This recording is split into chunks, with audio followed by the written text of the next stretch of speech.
এই sigma মেলের video বা shorts হয়তো তোমরা অনেকেই দেখেছো, কিন্তু তোমরা কি জানো এই ক্লিপসটি যেই মুভি থেকে দেখানো হয়েছে সেটা এমন এক মারাত্মক সাইকো মুভি যার কাহিনী দেখলে তুমি ভয়ে আটকে উঠবে। বলছিলাম ক্রিশ্চিয়ান বেল অভিনীত খতরনাক সাইকো থ্রিলার মুভি আমেরিকান সাইকোর কথা। একজন সাইকো কিলার সাধারণ জীবনের মধ্যে কি ভয়ানকভাবে মানুষ হত্যা করতে থাকে তা দেখানো হয়েছে এই মুভিতে। তো চলো আর প্যাচাল না বাড়িয়ে শুরু করি আজকের মুভি এক্সপ্লেনেশন।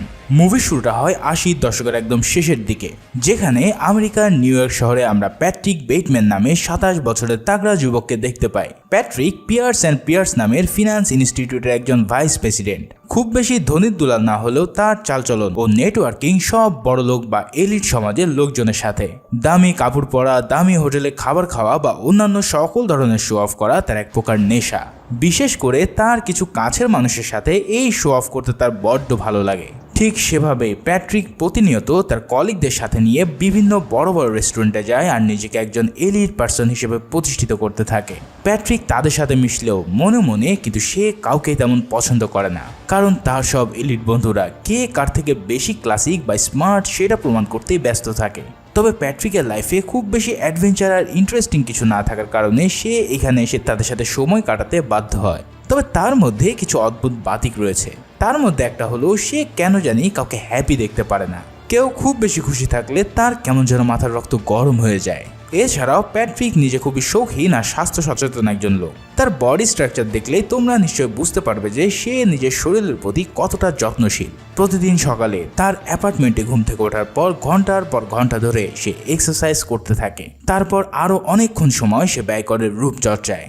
তাই সে প্রতিদিনই গোসল করার পর মুখে নানা পদের অন্তত কয়েক ধরনের ফেস ওয়াশ, ক্রিম আর লোশন লাগায়। এভাবে সকালে উঠে রূপচর্চার পিছনে দীর্ঘ সময় ব্যয় করার পর প্যাট্রিক চলে যায় তার অফিসের কাজকর্ম সারার পর প্রায়ই প্যাট্রিক তার ফিয়ন্সে অ্যাভেলিনের সাথে ডিনার বা পার্টিতে যায়। প্যাট্রিক আর অ্যাভেলিন অনেকদিন ধরেই ডেট করছে এবং তাদের এঙ্গেজমেন্টও হয়ে গেছে, কিন্তু প্যাট্রিক আপাতত নিজের ক্যারিয়ার গড়ায় মনোযোগ দিয়ে বিয়ে শাদী পরে করতে চায়।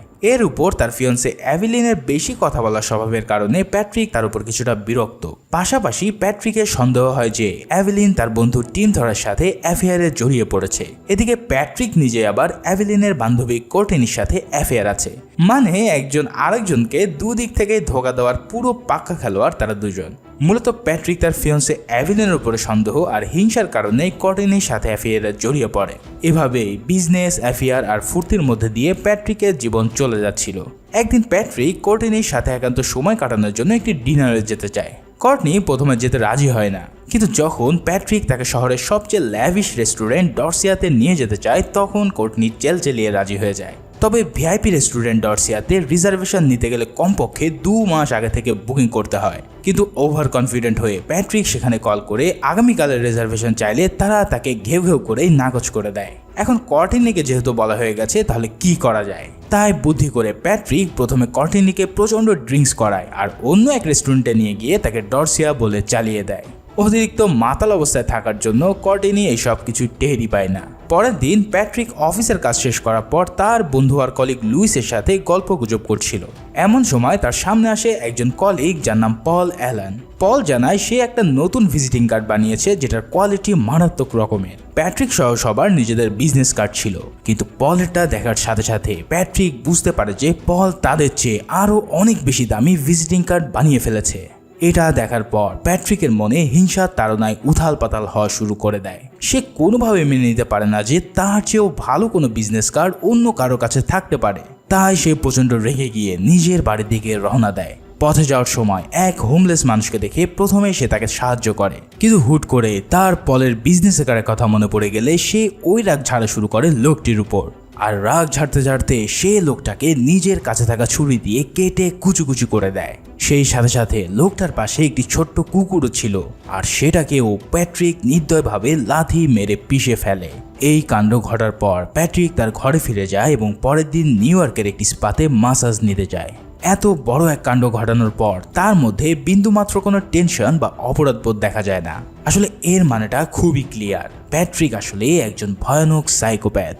সেই কাণ্ডের কিছুদিন পর প্যাট্রিক তার বন্ধু বান্ধবী সহ একটি ক্রিসমাস পার্টিতে যায়। সেখানে এক পর্যায়ে পল অ্যালানের সাথে প্যাট্রিকের আবারও দেখা হয়। সেদিনে সেই পুরানো রাগ আবারও প্যাট্রিককে তাড়া করা শুরু করলে প্যাট্রিক তাকে সাহায্য করার জন্য এক ফোন দিয়ে এঁটে ফেলে। সে অ্যালানকে ড্রিঙ্কস করার জন্য আমন্ত্রণ জানায়। এখন তার আমন্ত্রণ রক্ষার জন্য পল চলে যায় পাশের এক রেস্টুরেন্টে, আর সেখানে বসে পল ও প্যাট্রিক নানা বিষয় নিয়ে নিজেদের মধ্যে আলোচনা করতে থাকে আর প্রচুর ড্রিঙ্কস করে বসে। এবার প্যাট্রিক পলকে অফার করে তার বাড়িতে যাওয়ার জন্য। প্রচণ্ড মাতাল অবস্থায় পল সেটাকে ইগনোর না করতে পারলে তারা দুজনে চলে যায় প্যাট্রিকের ল্যাভিশ অ্যাপার্টমেন্টে। এখানে দেখা যায় প্যাট্রিক তার সকল ফার্নিচারগুলো কাগজ দিয়ে ঢেকে রেখেছে, ঠিক যেমন বাড়িতে রং করার সময় সবাই দিয়ে থাকে। কিন্তু এটা প্যাট্রিক কেন করেছে তা একটু পরেই জানতে পারবে। যাই হোক, তারপর সে পলকে সোফায় বসিয়ে মিউজিক ছাড়ে আর নিজে একটি প্লাস্টিকের রেনকোট পরে নেয়।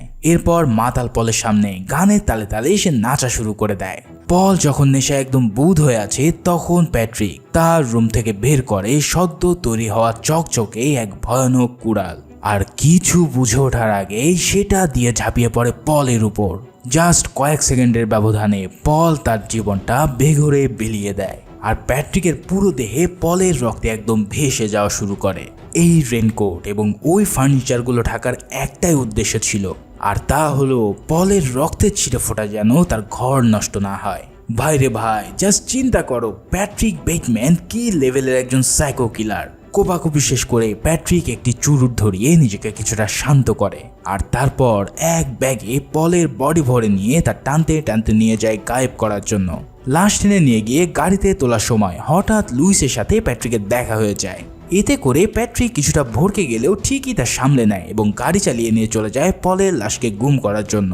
পলের ডেড বডি ফেলে আসার পর প্যাট্রিক সোজা চলে যায় পলের অ্যাপার্টমেন্টে। উদ্দেশ্য হলো পল ইমার্জেন্সি কাজে লন্ডনে গেছে, তার একটি নাটক সাজাতে হবে। পলকে মারার পর প্যাট্রিক তার পকেট থেকে চাবি চুরি করে নিয়েছিল, আর সেই চাবি দিয়েই দরজা খোলার পর প্যাট্রিক ভিতরে ঢোকে। তারপর একটি সুটকেস নিয়ে তার ভিতরে কিছু জামা কাপড় আর পাসপোর্ট ভরে নেয়। এরপর সে পলের টেলিফোনের আনসারিং মেশিনে পলের গলা নকল করে একটা ভয়েস নোট দেয়। সেখানে পলের গার্লফ্রেন্ড মেরিডিথ পাওয়েলের উদ্দেশ্যে পল সেজে বলে, আমি লন্ডনে যাচ্ছি আর ফিরে এসে তোমাকে ফোন করব। এভাবেই পলের মৃত্যুটাকে লুকানোর পর প্যাট্রিক একদম শান্ত হয়ে যায় আর নিজের অফিসে আবারও কাজ করা শুরু করে। তবে সেদিন হুট করেই তার পার্সোনাল সেক্রেটারি জেইন এসে জানায় ডোনাল্ড কিম্বল নামের একজন ডিটেকটিভ এসেছে তার সাথে কথা বলার জন্য। ডিটেকটিভের নাম শুনেই পল বেশ ঘাবড়ে যায় আর জেইনকে বলে লোকটাকে যেন সে বলে দেয় সে লাঞ্চে আছে। কিন্তু জেইন বলে এখন বাজে মাত্র 10:30, আর কিম্বল জানে আপনি আপনার চেম্বারেই আছেন। এই কথা শোনার পর আর কোনো উপায় না দেখে প্যাট্রিক লোকটাকে ভিতরে পাঠাতে বলে। ডিটেকটিভ কিম্বেল ভিতরে আসার সময় প্যাট্রিক তার ফোনে এমনভাবে কথা বলতে থাকে যে সে যেন খুবই বিজি। কিম্বেলের সাথে পরিচিত হওয়ার পর প্যাট্রিক তাকে বারবার কিছু না কিছু খাবার জন্য অফার করতে থাকে, কিন্তু কিম্বেল কোনো কিছু না খেয়ে আসল কথাই তার সামনে খুলে বলে। সে জানায় পল অ্যালেনের গার্লফ্রেন্ড তাকে হায়ার করেছে পলের মিসিং এর ব্যাপারে, কারণ তার সন্দেহ হলো পল লন্ডনে যায়নি। কিম্বেল এর জন্য প্যাট্রিকের অফিসে খোঁজ নিতে এসেছে। সে প্যাট্রিককে তার বয়স, কোন স্কুল থেকে পড়েছে, কতদিন ধরে পলকে চেনে ইত্যাদি জিজ্ঞেস করে। প্যাট্রিক তখন বলতে থাকে আমার জানা মতে পল একজন নেশাগ্রস্ত লোক ছিল, আর সে যেখানে সেখানে সময় কাটাতো। হয়তো তেমনই কোনো এক জায়গায় গিয়ে সে অ্যাক্সিডেন্ট করে বসছে। কিম্বেল তখন জানায় পলের অ্যাপার্টমেন্ট থেকে সে এমন কোনো আলামত খুঁজে পায়নি। তারপর প্যাট্রিক হঠাৎ কিম্বেলকে বলে তার এখন একটা জরুরি কাজ আছে আর সে তাকে আর সময় দিতে পারবে না। এই কথা শুনে কিম্বেলও তাকে যেতে দেয় আর বলে কোনো ধরনের কোনো ইনফরমেশন পাইলে তার সাথে শেয়ার করতে। এদিকে যেহেতু ডিটেকটিভ তার পিছু নেওয়া শুরু করেছে, তাই প্যাট্রিকের মন আবারও অশান্ত হওয়া শুরু করে। তাই সে তার অশান্ত মনকে শান্ত করার জন্য রাতে বাড়ি ফেরার পথে রাস্তা থেকে এক রাতের পরীকে উঠিয়ে নেয়। এরপর গাড়িতে বসে সে আরও একটা প্রস্টিটিউটকে কল দিয়ে তার ফ্ল্যাটে আসতে বলে। দুজনেই তার বাড়িতে উপস্থিত হলে সে নিজেকে পল অ্যালেন নামে পরিচয় দেয়। প্যাট্রিক তাদের সাথে সব ক্লাসিক কথাবার্তা আর টপ লেভেলের মিউজিক নিয়ে প্রশ্ন করতে থাকে, কিন্তু পথে থাকা এই রাতের পরীদের কাছে পলের এমন গুরু গাম্ভীর্য কথা সব মাথার উপর দিয়ে যায়। তো যার জন্য প্যাট্রিক তাদেরকে ডেকে এনেছিল, এবার সে তার সেই কাজ সম্পূর্ণ করে। প্রথম দিকে প্যাট্রিক মানুষের মতো আচরণ করলেও একটা সময় সে পশু হয়ে যায় আর ধারালো সব জিনিসপত্র দিয়ে তাদেরকে মারাত্মক জখম করার মাধ্যমে নিজের লালসা মেটাতে থাকে। মেয়েগুলো যখন বাসা থেকে বের হয়ে যাচ্ছিল তখন দেখা যায় তাদের গায়ে অসংখ্য কাটার চিহ্ন। মানে বুঝতেই পারছো প্যাট্রিক কখন যে মানুষ থেকে পশুতে কনভার্ট হয়ে যায় তা হয়তো সে নিজেও জানে না। এর পরের দিন কোনো এক রেস্টুরেন্টে প্যাট্রিক আবারও তার বন্ধুদের সাথে আড্ডা দিতে যায়। এই আড্ডার মাঝে তার বন্ধু লুইস এসে সবাইকে নিজের নতুন বিজনেস কার্ড দেখায়। সেই কার্ডটা হাতে নিয়েই যেই না প্যাট্রিক বুঝতে পারে যে এই বেটা লুইস তার চেয়েও ভালো কার্ড বানিয়েছে, তখন আবারও তার মাথার রক্ত ফুটতে শুরু করে। তাই সে সিদ্ধান্ত নেয় পলের মতো এটাকেও সে পৃথিবী থেকে উড়িয়ে দেবে। তাই সে তৎক্ষণাৎই রেস্টুরেন্টের ওয়াশরুমে চলে যায়, যেখানে লুইস প্রকৃতির ডাকে সাড়া দিতে আগে গিয়েছিল। প্যাট্রিক নিজের হাতে গ্লাভস লাগিয়ে পিছন থেকে লুইসের গলা টিপে তাকে শেষ করতে চায়, কিন্তু এবার লুইস তাকে দেখে ফেলে আর সবাইকে অবাক করে দিয়ে সে প্যাট্রিকের হাতে চুমু খায়। এই দৃশ্য দেখে প্যাট্রিক তো পুরোই বোকাছেনে বলে যায় আর ভাবতে থাকে মানে কি এসবের। পরে লুইসের কাছ থেকে সে জানতে পারে যে আসলে লুইস একজন শরীফ থেকে শরীফ হওয়া পাবলিক, যে কিনা অনেক আগে থেকে প্যাট্রিককে মনে মনে পছন্দ করত। লুইস ভেবেছে যে প্যাট্রিক হয়তো তাকে ইয়ে করার জন্য এখানে এসেছে। এই সব কাহিনী দেখে তো প্যাট্রিকের মুখ থেকে যেন বমি আসতে থাকে আর সে দ্রুত সেখান থেকে পালিয়ে নিজের জীবন ও যৌবন রক্ষা করে। পরের দিন প্যাট্রিকের অফিসে তার সাথে আবারও দেখা করতে আসে ডিটেকটিভ কিম্বেল। এবার কিম্বেল তাকে জিজ্ঞেস করে পল অ্যালেনের মিসিং হওয়ার দিন সে কোথায় ছিল। প্যাট্রিক জবাব দেয় সে ভ্যারোনিকা নামের একটি মেয়ের সাথে ডেটিংয়ে ছিল। কিম্বেল জানায় তার কাছে থাকা ইনফরমেশনের সাথে প্যাট্রিকের কথা ঠিক একটা মিলছে না। এরপর কিম্বেল জিজ্ঞেস করে পলের সাথে প্যাট্রিকের সর্বশেষ কখন দেখা হয়েছিল। প্যাট্রিক জানায় দুজনেই সর্বশেষ একটি মিউজিক পার্টিতে দেখা করেছিল, কিন্তু একটু পরে প্যাট্রিক আবারও বলে ওঠে সে আসলে মনে করতে পারছে না যে তাদের শেষ দেখা কোথায় হয়েছিল। হয়তো তারা কোথাও একসাথে ডিনার করতে গিয়েছিল। এই সব কথা শুনে কিম্বেল তখন প্যাট্রিককে বলে যদি তার কখনো মনে পড়ে তাহলে অবশ্যই যেন কিম্বেলের সাথে সে যোগাযোগ করে। আর এই ব্যাপারে বিস্তারিত আলাপ করার জন্য কিম্বেল তাকে একসাথে একদিন লাঞ্চ করতে যেতে বলে। এসব কথা শুনে প্যাট্রিক কিম্বেলের কথায় রাজি হয়ে যায় আর কিম্বেলের সাথে কথা বলার পর সেদিন রাতে প্যাট্রিক আবারও একটি পার্টিতে যায়। সেখানে প্রথমে সে তার এক বন্ধুর সাথে মিলে অনেকক্ষণ ড্রাগস নেয়। এরপর তার সাথে আলাপ হয় একজন মডেলের সাথে, যাকে সে পার্টি শেষে ডিনারের দাওয়াত দিয়ে বসে। এখন প্যাট্রিকের ডিনারে ডাকার মানে কি তা তো তোমরা ভালো করেই বুঝতে পেরেছ। পরের দিন সকালে প্যাট্রিক তার অফিসে বসে যখন ক্রসওয়ার্ড খেলছিল তখন তার সেক্রেটারি জেন তার সাথে দেখা করতে আসে। আসলে জেন প্যাট্রিককে মনে মনে বেশ পছন্দ করে। প্যাট্রিকের এমন সুন্দর বডি আর চালচলন তার মনে সবসময় দোলা দেয়। তবে এইসব কথাবার্তা সে মুখ ফুটে কখনোই প্যাট্রিককে বলতে পারেনি। তবে প্যাট্রিক তো আর কম পাবলিক না, সে কিন্তু ঠিকই এমন হাবভাব বুঝতে পারে। আর তাই তো আজ সে সরাসরি জেনকে ডিনারের ইনভাইটেশন দিয়ে দেয়। জেন কি আর জানে এই সুন্দর দাওয়াতের আড়ালে তার জন্য কি ভয়ানক পরিস্থিতি অপেক্ষা করছে। জেন প্যাট্রিকের কাছ থেকে এমন দাওয়াত পাওয়ার সাথে সাথে তাকে হা বলে দেয়। তবে প্যাট্রিক তাকে বলে আমরা ডিনারে যাওয়ার আগে আমি তোমাকে আমার বাড়ি ঘুরিয়ে দেখাতে চাই। কিছু না বুঝে জেন তাতে রাজি হয়ে গেলে সেদিন রাতে জেন যথাসময়ে তার অ্যাপার্টমেন্টে এসে হাজির হয়। এখানে এসে সে তার ভালোবাসা নিয়ে বেশ থ্রিল ফিল অনুভব করতে থাকে। প্যাট্রিক তাকে স্বাগত জানাতে ফ্রিজ খুলে ড্রিঙ্কস বের করতে গেলে আমরা এই ভয়াবহ দৃশ্য দেখতে পাই। এটাই হলো সেই মেয়েটির মাথা যা কিছুদিন আগে প্যাট্রিক পার্টিতে ডিনারের ইনভাইট করেছিল। ভাইরে ভাই, পুরো মুভির মধ্যে এই সিন দেখে আমার রক্ত একদম হিম হয়ে গিয়েছিল। যাই হোক, প্যাট্রিক ফ্রিজ খুলে তাকে ড্রিঙ্কস দেওয়ার পর সে একটি ড্রয়ার খোলে আর সেখানে ছিল অনেকগুলো ছুরি সহ নানা ধরনের ধারালো জিনিস। জেন অন্যদিকে মুখ করে বসে থাকার কারণে সে কিছুই দেখতে পাচ্ছিল না। প্যাট্রিক জেনকে নানা প্রশ্ন করতে করতে তার কথার জালে ফাঁসিয়ে রাখে। তারপর কৌশলে সেখান থেকে সে একটি ছুরি তুলে নেয়। প্যাট্রিক যখন আরেকটা আলমারি খুলতে গিয়ে একটি ডক টেপ বের করে, তখন এটা দেখে জেন জিজ্ঞেস করে সে এই টেপ দিয়ে কি করবে। প্যাট্রিক উত্তর দেয় তার কিছু জিনিসপত্র আসলে প্যাক করা দরকার ছিল, মানে জেনকে মারার পর সে এটা দিয়েই তাকে পেঁচিয়ে রাখবে। এরপর সে জেনকে আবারও কথায় ব্যস্ত রেখে আলমারির মধ্যে একটি চেম্বার খুলে নেল গান বের করে। তারপর নেল গানটা নিজের পিছনে আড়াল করে নিয়ে এসে জেনের মাথায় তাক করায়।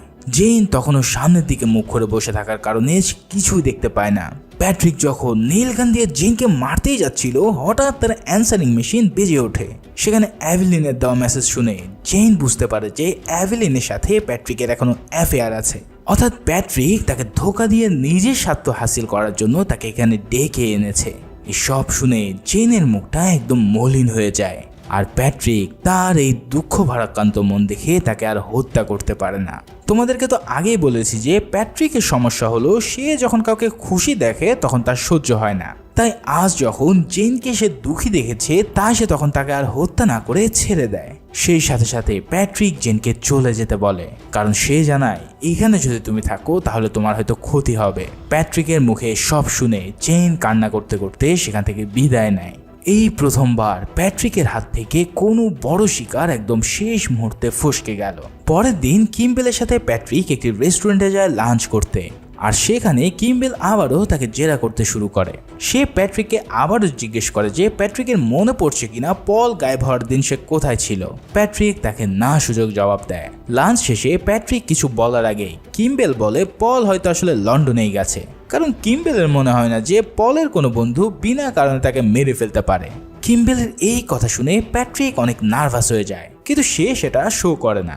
সেদিন রাতে প্যাট্রিক বাসায় ফেরার সময় রাস্তায় সেই প্রস্টিটিউটকে আবারও দেখতে পায়, কিন্তু ক্রিস্টি নামের এই প্রস্টিটিউট তার সাথে আর যেতে চায় না, কারণ গতবার প্যাট্রিকের টর্চারের কারণে তাকে হসপিটাল পর্যন্ত যেতে হয়েছিল। প্যাট্রিক তাকে কথা দেয় এবার আর তার সাথে এমন কিছুই হবে না। এই সুন্দর সুন্দর কথা শুনে ক্রিস্টি যখন তার গাড়িতে বসে পড়ে তখন প্যাট্রিক একটি চেক লিখে দিয়ে বলে এটা তোমার ক্ষতিপূরণ। প্যাট্রিকের হাত থেকে চেকটা কেড়ে নিয়ে সে গাড়ি খুলে ক্রিস্টি পালিয়ে যেতে চায়। তবে কিছু দূর যাওয়ার পর প্যাট্রিকের হাতে টাকার বান্ডেল দেখে লোভের চোটে সে আবারও ফিরে আসে। ওই যে কথাই বলে না, কয়লা ধুলে ময়লা যায় না, আর মরলেও মানুষের স্বভাব বদলায় না। ক্রিস্টির স্বভাবও ঠিক একই রকম। টাকার লোভে আবারও সে প্যাট্রিকের সাথে অ্যাপার্টমেন্টে যায়। এবার প্যাট্রিক গতবারের মতো আরও একজনকে অ্যাপার্টমেন্টে ডেকে নেয়, যার নাম এলিজাবেথ। এই এলিজাবেথ অবশ্য প্যাট্রিকের ফ্রেন্ড, আর প্যাট্রিক ক্রিস্টিকে নিজের কাজিন বলে পরিচয় দেয়। দুজনকে একসাথে বসিয়ে সে কিছুক্ষণ তাদের সাথে গুরু গাম্ভীর্য কথাবার্তা বলতে থাকে। এরপর তাদেরকে যে উদ্দেশ্যে এখানে আনা হয়েছিল সেই উদ্দেশ্য সে সারা রাত ধরে হাসিল করে। শেষ রাতে হঠাৎ ক্রিস্টি দেখতে পায় প্যাট্রিক এলিজাবেথের মুখ চেপে ধরে হত্যা করতে চাইছে। এই দৃশ্য দেখে সাথে সাথে ক্রিস্টি সেখান থেকে ভয়ে পালিয়ে যাওয়া শুরু করে, কিন্তু ততক্ষণে প্যাট্রিক এলিজাবেথকে মেরে উলঙ্গ অবস্থায় হাতে একটি চেইনস নিয়ে ক্রিস্টির উপরে ঝাঁপিয়ে পড়ে। ক্রিস্টি দৌড়ে পালাতে গিয়ে প্যাট্রিকের অ্যাপার্টমেন্টের এমন কিছু চেম্বারে ঢুকে পড়ে যেখানে প্রতিটা জায়গায় ছিল মহিলাদের কাটা লাশ, রক্তে মাখামাখি শরীর, আর কাটা অংশগুলো দেখে ক্রিস্টি ভয়ে চিৎকার করে ওঠে। তখন প্যাট্রিক সেখানে এসেই সেই কড়া দিয়ে ক্রিস্টিকে মারতে শুরু করে। তবে ক্রিস্টি তাকে এক লাথি দিয়ে দৌড় দেয় আর চিৎকার করতে করতে পালাতে থাকে। সে পাগলের মতন অ্যাপার্টমেন্টের সব দরজা ধাক্কা দিতে দিতে অবশেষে একটি দরজা খুলে সিঁড়ির সন্ধান পায়।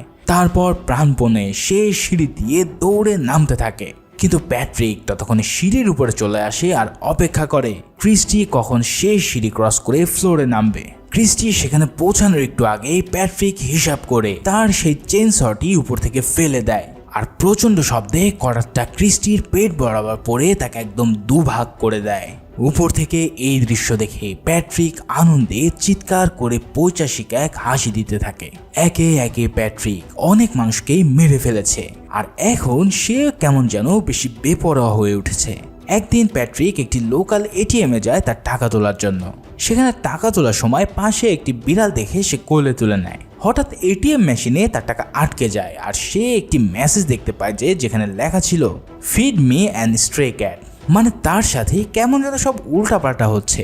যাই হোক, প্যাট্রিক সেই বিড়ালটাকে মেরে ফেলার জন্য তার বন্দুক বের করতে থাকে, আর ঠিক তখনই একজন বৃদ্ধ মহিলা সেটা দেখতে পেয়ে চিৎকার করে ওঠে। এই কাণ্ড দেখে প্যাট্রিক কোনো কিছু না ভেবে তাকে গুলি করে হত্যা করে দেয়। তার গুলির আওয়াজে ততক্ষণে সেখানে পুলিশ চলে আসে, আর সে দ্রুত দৌড় দেয়। প্যাট্রিক সেখান থেকে বেরিয়ে দ্রুত পার্কিংয়ে গিয়ে নিজের গাড়ি খুঁজতে থাকে, কিন্তু পুলিশ তার পিছু পিছু তাড়া করায় সে অন্যদিকে দৌড় দিয়ে পালাতে শুরু করে। তবে সেদিক থেকেও পুলিশ গাড়ি নিয়ে এসে তাকে আটকে ফেলে। তারপর একজন পুলিশ অফিসার তাকে গাড়ি থেকে নেমে প্যাট্রিককে বন্দুক ফেলে দিতে বলে, কিন্তু প্যাট্রিক তার কথা না শুনে সেখানে তাদেরকে গুলি করে হত্যা করতে থাকে। একটি গুলি গিয়ে তাদের গাড়ির গ্যাস সিলিন্ডার বাস করে এক বিশাল বিস্ফোরণের সৃষ্টি করে। এই ভয়াবহ বিস্ফোরণ দেখে প্যাট্রিক প্রচন্ড ভয় পেয়ে যায়, আর কেউ আসার আগেই সেখান থেকে দ্রুত দৌড় দেয়। সে দৌড়াতে দৌড়াতে তার অ্যাপার্টমেন্ট মনে করে অন্য এক অ্যাপার্টমেন্টে চলে যায়, কিন্তু সেখানে যেই না গার্ড তাকে নাম লিস্ট করতে বলে তখন সে ঘাবড়ে গিয়ে তাকে হত্যা করে দেয়। মানে প্যাট্রিকের অবস্থা এতটাই ভয়াবহ হয়ে গেছে যে সে সামনে যাকেই পাচ্ছে তাকেই হত্যা করছে। এরপর পাগলের মতন এদিক ওদিক দৌড়াতে দৌড়াতে প্যাট্রিক অবশেষে তার অ্যাপার্টমেন্টে পৌঁছায়। নিজের ঘরে ঢোকার পর সে বাইরে হেলিকপ্টারের শব্দ শুনতে পায়। সে বুঝতে পারে নিচে সে যেসব কাণ্ড ঘটিয়ে এসেছে সেটা নিয়ে হয়তো ইতিমধ্যে হইচই পড়ে গেছে। তাই প্যাট্রিক টেলিফোন নিয়ে তার লয়ার হাওয়ার্ডের কাছে একটি ভয়েস নোট দেয়। সে প্রায় 20 থেকে 40 জন লোককে হত্যা করেছে। এছাড়াও সে কিভাবে তাদেরকে মেরেছে সেটাও বর্ণনা করে। সে এটাও জানায় যে সে কয়েকজন ভিকটিমের বডি পার্টও রান্না করে খেয়েছে। এই সব কথাবার্তা তার লয়ারকে বলার উদ্দেশ্য হচ্ছে যাতে তার লয়ার তাকে বাঁচানোর জন্য উপযুক্ত কোনো পথ বের করতে পারে। এরপর প্যাট্রিক হাওয়ার্ডকে জানায় যে সে হাওয়ার্ডের সাথে পরের দিন একটি বারে দেখা করতে চায়। সেই অনুসারে পরের দিন সকালে উঠে এক্সারসাইজ আর গোসল করে প্যাট্রিক চলে যায় পল অ্যালেনের অ্যাপার্টমেন্টে। কিন্তু সেখানে গিয়ে সে দেখতে পায় পল অ্যালেনের বাসা পুরোই খালি আর সেটাকে বেচে দেওয়া হচ্ছে। যখন সে পলের অ্যাপার্টমেন্টে ঢুকে এদিক ওদিক দেখতে থাকে তখন এক মহিলা এসে তাকে জানায় এই অ্যাপার্টমেন্টটা বিক্রি হয়ে গেছে। সেই মহিলাটা তার দিকে কেমন যেন অদ্ভুত দৃষ্টিতে তাকাতে থাকে আর বলে সে যেন আর কোনোদিন এই অ্যাপার্টমেন্টে পা না দেয়। বিষয়টা কেমন যেন অদ্ভুত লাগে প্যাট্রিকের কাছে, কিন্তু তাও সে আর কোনো কথা না বাড়িয়ে সেখান থেকে বের হয়ে এসে তার সেক্রেটারি জেনকে ফোন করে। সে ফোনে কাঁদতে কাঁদতে জেনকে জানায় আজ সে অফিসে আসতে পারবে না। অন্য পাশ থেকে প্যাট্রিকের এমন কণ্ঠ শুনে জেন অনেকটা চিন্তায় পড়ে যায়। সে বারবার জিজ্ঞেস করতে থাকে যে প্যাট্রিক কোথায় আর তার কি হয়েছে, কিন্তু প্যাট্রিক তার কোনো কথার উত্তর না দিয়ে ফোনটা রেখে দেয়। প্যাট্রিকের ফোন রেখে দেওয়ার পর জেন হঠাৎ কি মনে করে প্যাট্রিকের ডেস্কে যায়। ডেস্কের ড্রয়ার খুলে জেন একটি ডায়েরি দেখতে পায় আর যেটা দেখে জেনের চোখ একদম কপালে উঠে পড়ে। জেন সেখানে বিভিন্ন আঁকা ছবি দেখতে পায় যেগুলোর প্রত্যেকটাই মানুষের কাটা অঙ্গের। এছাড়াও মানুষকে হত্যার নানা পদ্ধতি আর মৃত লাশের ছবিও সেটাতে আঁকা আছে। জেনের বুঝতে আর বাকি থাকে না যে প্যাট্রিক কোনো সাধারণ মানুষ নয়, কারণ সে হলো সাক্ষাৎ এক সাইকো কিলার। ওদিকে প্যাট্রিক সেদিন অফিসে না গেলেও তার বন্ধুদের সাথে ঠিকই পার্টিতে চলে যায়। সেখানে বন্ধুদের সাথে কিছুক্ষণ আড্ডা দেওয়ার পর সে তার লয়ার হাওয়ার্ডকে দেখতে পায়। প্যাট্রিক হাওয়ার্ডের কাছে যে জিজ্ঞেস করে সে প্যাট্রিকের গত রাতের মেসেজ পেয়েছে কিনা। এই প্রশ্ন শুনে হাওয়ার্ড হাসতে থাকে আর বলে ওঠে তোমার কালকের জোকসটা কিন্তু অনেক ফানি ছিল। এর মানে হাওয়ার্ড তার কোনো কথাই বিশ্বাস করেনি, বরং পুরোটাকেই জোকস হিসেবে নিয়েছে।